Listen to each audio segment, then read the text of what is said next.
Il y avait un vieil homme nommé Émile qui s'asseyait chaque matin sur le même banc face à la mer. Peu importe le vent, la pluie ou le soleil brûlant, il venait toujours, silencieux, les yeux perdus dans l'horizon infini. Les passants le voyaient sourire parfois, froncer les sourcils parfois, mais rarement parler. Pourtant, chacun qui passait ressentait une étrange chaleur à sa présence, comme si le simple fait de le voir rappelait que le monde était à la fois fragile et magnifique. Un matin, une petite fille du quartier, curieuse de tout, s'approcha. Ses yeux brillaient d'une innocence pure. « Bonjour, monsieur. Pourquoi venez-vous ici tous les jours ?» demanda-t-elle timidement.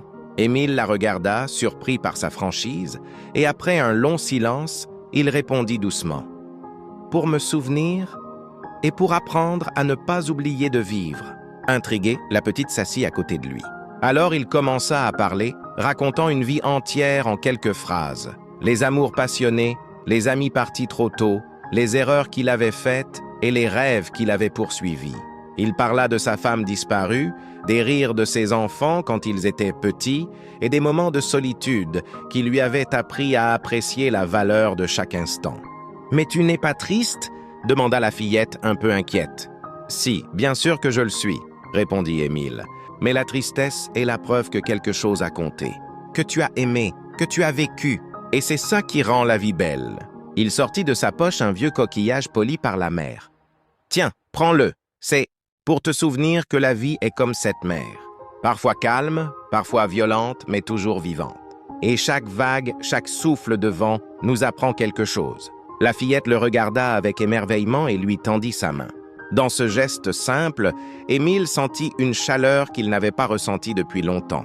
Le futur, la jeunesse, l'espoir. Il comprit alors que la vie n'était pas seulement faite de souvenirs, mais de rencontres, de partages, de petits gestes qui transforment même les journées ordinaires en quelque chose de précieux. Ce jour-là, Émile resta un peu plus longtemps sur le banc, regardant la mer avec un sourire serein. Il savait que demain, la mer serait encore là, et avec elle, le flot de la vie qui emporte tout, mais laisse toujours des traces de beauté. Et la fillette repartit chez elle, le coquillage serré contre son cœur, sans savoir qu'elle venait de lui offrir le plus beau cadeau. Lui rappeler que la vie, malgré ses douleurs, reste un miracle à chérir.